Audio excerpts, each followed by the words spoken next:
সত্যের খোঁজ। প্রসঙ্গত বলে রাখি যে আমাদের সকল নবী আলাইহিস সালামের পথই ছিল সত্যের অন্বেষণ। সত্যের অন্বেষণ। তারা মানুষের সাথে সত্যটা শেয়ার করতে আগ্রহী ছিলেন। এবং অনেক সময়ই রাসূলুল্লাহ সাল্লাল্লাহু আলাইহি ওয়াসাল্লাম হাদিস থেকে আমরা জানি যে কিয়ামতের দিন অনেকেই অনেক নবী আল্লাহর সামনে দাঁড়াবেন যাদের পেছনে কোনো অনুসারীই থাকবে না, একজন অনুসারীও নয়, এক বা দুই না, একেবারে শূন্য। শূন্য। তাদের লক্ষ্যটা কি ছিল? সত্য। তাদের প্রভাব কতটুকু ছিল? শূন্য। কিন্তু আল্লাহর দৃষ্টিতে তারা পুরোপুরি সফল। হ্যাঁ নাকি না? হ্যাঁ। এখন আমাদেরকে একটা জিনিস বুঝতে হবে, আমরা আবার এই শ্রেণী বিভাগেই যাচ্ছি, কিন্তু আমি শুধু শেষের 4টার উপরে ফোকাস করছি, অথবা হয়তো শেষ 5টার উপরে। প্রথমে কথা বলি উৎকর্ষ।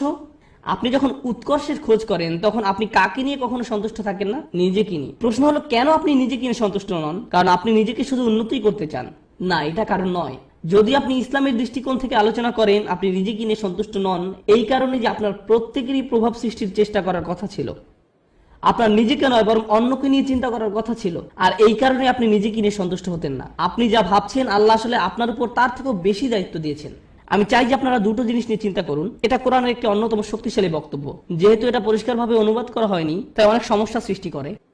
লা ইউকাল্লিফুল্লাহু নাফসান ইল্লা উসআহা। আল্লাহ কোনো ব্যক্তির উপরই বোঝা দেন না। এখন যে অংশটা আসছে সেটা হচ্ছে দুর্বল অনুবাদ, তাদের সাধ্যের অতিরিক্ত।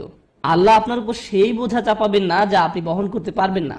এই অনুবাদের জন্য আরবিটা হওয়া দরকার ছিল লা ইউকাল্লিফুল্লাহু নাফসান ইল্লা বিউসইহা। তাদের সাধ্য পর্যন্ত বোঝাতে সেখানে একটা বা থাকার কথা ছিল, কিন্তু শব্দটা হচ্ছে ইল্লা উসআহা, অর্থাৎ কাল্লাফাল্লাহু উসআনা। অর্থটি এখন পুরোই পরিবর্তিত হয়ে গেছে। প্রচলিত অনুবাদটা একদম ন্যূনতম অর্থ প্রকাশ করে, কিন্তু আপনি জানেন এই আয়াতের সত্যিকার অর্থ কি? আপনার মাঝে যে সম্ভাবনা আছে তার অতিরিক্ত কোনো কিছুর বোঝা আল্লাহ আপনাকে দেননি। ভেবে দেখুন আমি কি বলছি। আল্লাহ আপনাকে এমন কিছু বোঝা দেননি যেটা আপনার মাঝে যেই সম্ভাবনা আছে তার অতিরিক্ত। আপনার মাঝে কি আরো উন্নতি করার সম্ভাবনা আছে? হ্যাঁ। আপনি কি আরো বেশি করতে পারতেন? হ্যাঁ। এবং যেটা করতে পারেন কিন্তু করেননি, আল্লাহ আপনাকে সেটার জন্য জিজ্ঞাসাবাদ করবেন। শুধু একদম ন্যূনতম দায়িত্বটুকু নয় বরং সর্বোচ্চটুকু। আল্লাহ চান যে আপনি নিজেকে উন্নত করতে থাকুন এবং দেখান যে আপনি আসলে কতটুকু নেয়ার জন্য তৈরি ছিলেন। এটাই হচ্ছে এখানে প্রচেষ্টার ধারণা। আমরা সুখের অন্বেষণ অস্থির নই, বরং ওটা এর সাথে বোনাস হিসাবে আল্লাহ দেবেন। আমরা অন্যের কাছে কুল বা পরিপাটি হিসাবে পরিচিত হতে চাই না। কেউ একজন একটা বোকার মতো কাজ করেছে এবং আপনি ওই নির্বোধের মতোই কাজ করতে চাচ্ছেন। আমরা কারো কাছে জনপ্রিয় হতেও আগ্রহী নই। কেন জানেন? কারণ সবার যাদের জীবনের উদ্দেশ্য সম্পর্কে কোনো ধারণা নেই, আপনি তাদের মাঝে জনপ্রিয় হতে চান মানে হচ্ছে আপনি তাদের মাঝে সবচাইতে বোকা। আমরা সম্মানের কাঙালও নই, কারণ আমরা জানি সম্মান আসে আল্লাহর তরফ থেকে। অনেক নবী ছিলেন গৃহহীন, কিন্তু তাদের সম্মান ছিল।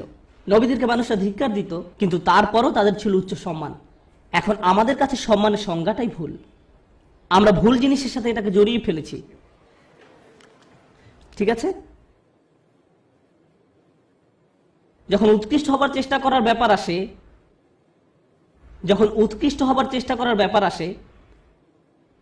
আমাদের মুসলিমদের মাঝারি ধরনের জিনিসে সন্তুষ্ট হবার অবকাশ নেই, কোনো সুযোগ নেই। আপনি একজন মুসলিম হিসেবে নিজেকে আরো উন্নত করার জন্য ক্রমাগত চেষ্টা করতে থাকবেন। আপনি যে কাজই করে থাকেন না কেন, আপনি যদি মুখস্থ করে থাকেন তাহলে আপনি আরো বেশি মুখস্থ করার চেষ্টা করুন। আপনি যদি পড়াশোনা করে থাকেন তাহলে আরো বেশি পড়াশোনার চেষ্টা করুন। আপনি যদি কাজ করে থাকেন তাহলে আপনি আরো বেশি কাজ করার চেষ্টা করুন। আপনি যদি স্বেচ্ছাসেবী হয়ে থাকেন তাহলে আরো বেশি স্বেচ্ছাসেবা করার চেষ্টা করুন, বিশেষভাবে যখন আপনার বয়স কম। কারণ এখন দায়িত্ব অনেক কম। কিন্তু আমার হোমওয়ার্ক আছে। হ্যাঁ, কিন্তু সেটা এমন কোনো দায়িত্ব নয়। দায়িত্ব তখনই আসবে যখন আপনি বিয়ে করবেন, যখন আপনার সন্তান থাকবে। এখন আপনি মুক্ত। এখন আপনার যে স্বাধীনতা আছে সেটা জীবনের আর কোনো পর্যায়েই থাকবে না। পেছনে বসে ভিডিও গেমস খেলার সময় নয় এটা। এখন শুধু বসে থেকে মুভির পর মুভি দেখার সময় নয়। এখন সময় নয় যে নতুন অ্যাভেঞ্জার্স বা এরকম কিছু নিয়ে আপনি ব্যস্ত থাকবেন। এটা সেই সময় নয়। পুরো পৃথিবী অপেক্ষা করছে আপনি কি প্রভাব ফেলবেন দুনিয়াতে সেটার জন্য। আপনি এমনি বসে সময় নষ্ট করতে পারেন না। অন্যরা করতে পারে, ভালো, তাদের কোনো বৃহত্তর লক্ষ্য নেই। কিন্তু আপনাকে হতে হবে শ্রেষ্ঠ, কারণ আপনি এখন থেকে প্রভাব সৃষ্টি করা নিয়ে চিন্তা করেন। দর্শকদের মাঝে বসে থাকা প্রত্যেক তরুণ ছেলে এবং মেয়ের চিন্তা করা উচিত, আল্লাহ আমাকে কি দিয়েছেন, আমাকে আল্লাহ কোন গুণটি দিয়েছেন, এবং এই গুণটি দিয়ে আমি দুনিয়াতে কি পরিবর্তন আনতে পারি, এই গুণ দিয়ে আমি কি করব।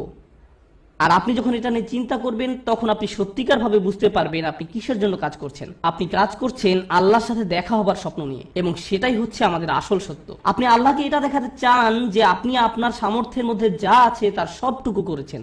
সবচেয়ে ভালো ঘুমের অভ্যাস আপনার থাকা উচিত, সবচেয়ে ভালো খাবার সবচেয়ে ভালো ব্যায়াম করার অভ্যাস আপনার থাকা উচিত, আপনার হওয়া উচিত সবচেয়ে ভালো ইবাদতকারী, আপনার হওয়া উচিত সবচেয়ে পড়াশোনায় উন্নত।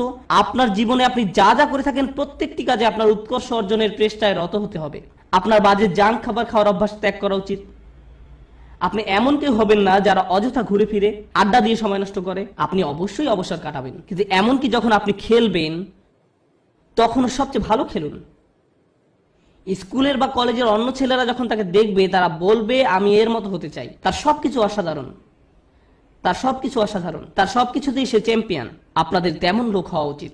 উম্মার এরকম লোক দরকার, শ্রেষ্ঠ লোক, এবং এ ধরনের লোকেরাই প্রভাব সৃষ্টি করতে পারে। আরেকটি ব্যাপার কি জানেন, আমাদের বাবা মায়েরা খুবই দুঃখজনক, কারণ তাদেরকে কখনো এটা শেখানো হয়নি, তারা কখনো এই যে সিঁড়িটা এর সাথে পরিচিত হননি। তাদের কাছে সর্বোচ্চ শিখর মানে হচ্ছে সম্মান, আর এর উপরে গেলে টাকা পয়সা। তাই আপনাদেরকে নিয়ে তাদের একমাত্র চিন্তা হচ্ছে সম্মান আর অর্থ। একটা চাকরি খোঁজো যেন তুমি সম্মান পেতে পারো। আর আমরা বলতে পারি আমাদের ছেলে একটা চাকরি করে, সে ডাক্তার, সে এটা সে ওটা, আর হয়তো আমাদের এক সময় অনেক টাকাও হবে আর আমরা সেটা মানুষকে দেখাতে পারবো। শেষ, এটাই তাদের একমাত্র চিন্তা। আর তারা সবসময় জিজ্ঞাসা করে তুমি কোথায় কাজ করবে, কেমন করে তুমি আরো টাকা রোজগার করবে, কখন আমরা বাড়ি কিনবো। সবকিছুই শেষ হয় সম্মান এবং অর্থতে গিয়ে। কিন্তু জীবনে এর উপরেও কিছু আছে। অর্থের উপরে কি? টাকা পয়সা, উৎকর্ষ। কে আপনাকে উৎকর্ষ বা শ্রেষ্ঠত্ব অর্জনের দিকে ধাবিত করবে? আমরা শুধু অর্থ এবং সম্মান নিয়ে চিন্তা করতে করতে জীবন শেষ করে ফেলি।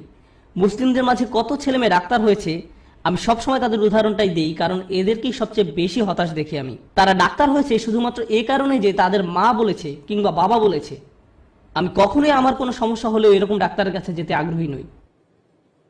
আমি বরং এমন কারো কাছে যাব যে ডাক্তার হয়েছে কারণ তারা মানবতার সেবা করতে চায়, তারা তাদেরকে নিয়ে চিন্তা করে, তারা দুর্নীতিগ্রস্ত ইন্স্যুরেন্স কোম্পানি থেকে পরবর্তী টাকা আসার অপেক্ষা করে না, তারা আসলে মানবতা নিয়ে চিন্তিত। আমি এ ধরনের ডাক্তারের সাথে সম্পর্ক রাখতে, নিজে এবং বাচ্চাদেরকে নিয়ে যেতে আগ্রহী। প্রভাব সৃষ্টিকারী ব্যক্তি। এখন এই ব্যাপারে আমার শেষ কথা, লাইসা লিল ইনসানি ইল্লা মা সা। মানুষের কিছুই থাকবে না শুধুমাত্র তারা যে চেষ্টা করেছে তা ছাড়া। আবার শুরু করি। সুখের সন্ধান, কুল, সামাজিক বা পরিবারটি হওয়ার বাসনা, জনপ্রিয় হবার আকাঙ্ক্ষা, সম্মান পাবার আকাঙ্ক্ষা, অর্থপ্রাপ্তির আকাঙ্ক্ষা, উৎকর্ষ লাভের আকাঙ্ক্ষা, প্রভাব সৃষ্টিকারী হবার ইচ্ছা এবং সত্য পাবার প্রচেষ্টা। জানেন আল্লাহর কাছে সবচেয়ে মূল্যবান কোনটি? এই সব কিছুর মাঝে আল্লাহর কাছে সবচেয়ে প্রিয় হচ্ছে আপনার প্রচেষ্টা।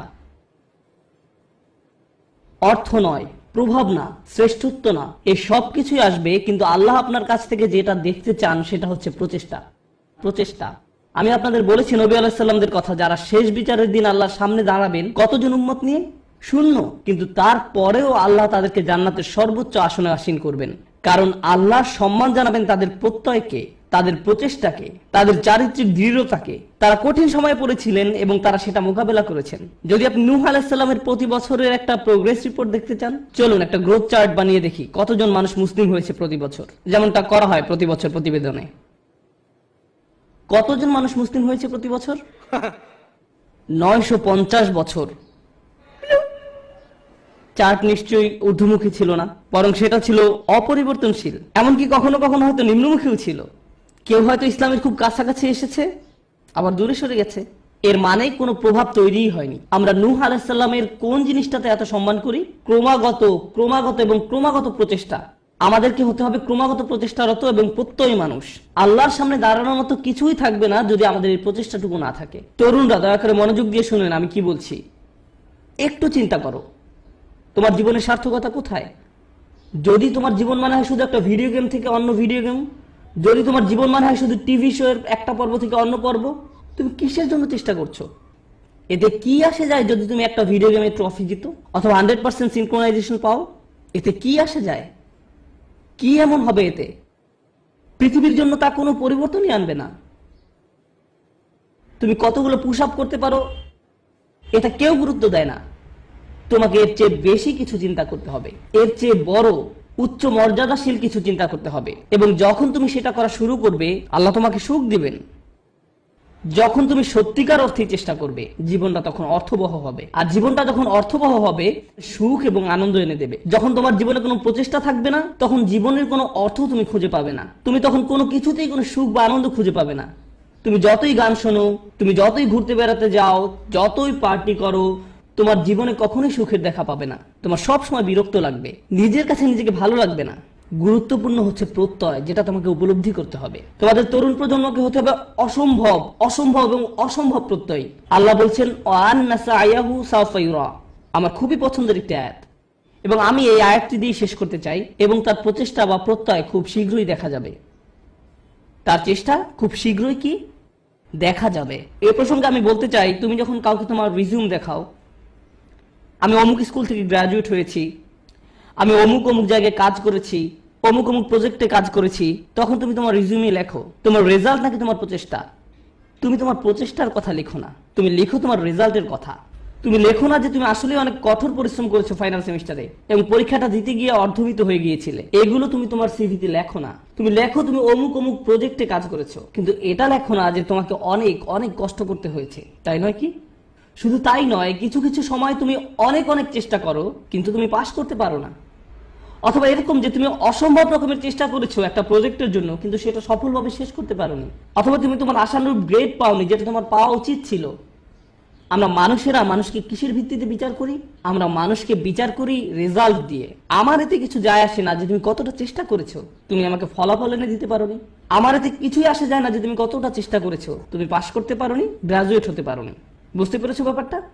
কিন্তু আল্লাহ তোমার বিচার তোমার রেজাল্ট দিয়ে করবেন না। আল্লাহ তোমার বিচার করবেন কিসের ভিত্তিতে? প্রচেষ্টা। আল্লাহ বলছেন এবং তার প্রচেষ্টা, তার অধ্যবসায়গুলো খুব শীঘ্রই দেখা যাবে। এটা একটা অসাধারণ ব্যাপার, কেননা পৃথিবীর বুকে কোনো মানুষই আমার প্রচেষ্টা দেখবে না, কোনো মানুষই আমার প্রচেষ্টা দেখবে না। আমি তোমার প্রচেষ্টা দেখবো না, অথবা তুমি আমার প্রচেষ্টা দেখবে না, কিন্তু তিনি হচ্ছেন শুধুমাত্র আল্লাহ, যিনি আমাদের প্রচেষ্টা অধ্যবসায়গুলো দেখবেন। আমরা সবাই দেখি ফলাফল, আমরা হচ্ছি ফলাফল সর্বস্ব মানুষ। আল্লাহ হচ্ছেন বিচারক, যিনি দেখেন প্রচেষ্টা। সুবহানাল্লাহ, কতই না মহান আমাদের প্রভু। কেউ তোমার প্রচেষ্টার মূল্য দিবে না এক আল্লাহ ছাড়া, সুতরাং কখনোই তোমার প্রচেষ্টাকে খাটো করে দেখবে না। মানুষ হয়তো মূল্য দিচ্ছে না তুমি যে কাজগুলো করছো, এবং তুমিও সাথে সাথে ভাবতে শুরু করে দাও যে এগুলোর আসলেই কোনো মূল্য নেই। কিন্তু মনে রেখো, এটা মূল্যবান আল্লাহর কাছে। আল্লাহর কাছে এটা অত্যন্ত মূল্যবান। আজকের আলোচনা ওই অংশটা বিশেষভাবে বোনদের জন্য ছিল, কারণ তারা কঠোর পরিশ্রম করে এবং তাদের মনে হয় এই চেষ্টায় কোনোভাবেই কিছু হবার নয়। ছেলেরা এমন নয়, কারণ ছেলেরা কোনো খাটুনি করে না এবং তারা মনে করে যে আমি অনেক করেছি, আমি কত কঠোর চেষ্টা করেছি। ছেলেরা নিজেদের সাথে মিথ্যাচার বন্ধ করো। তোমাদের নিজেদের এটা বলা বন্ধ করতে হবে যে তুমি যথেষ্ট করেছো। তোমার অলসতা দূর করতে হবে। ভাইরা, শয়তান তোমাদের ধ্বংস করে দিচ্ছে, সে তোমাদের ধ্বংস করছে। তোমরা এত অলস।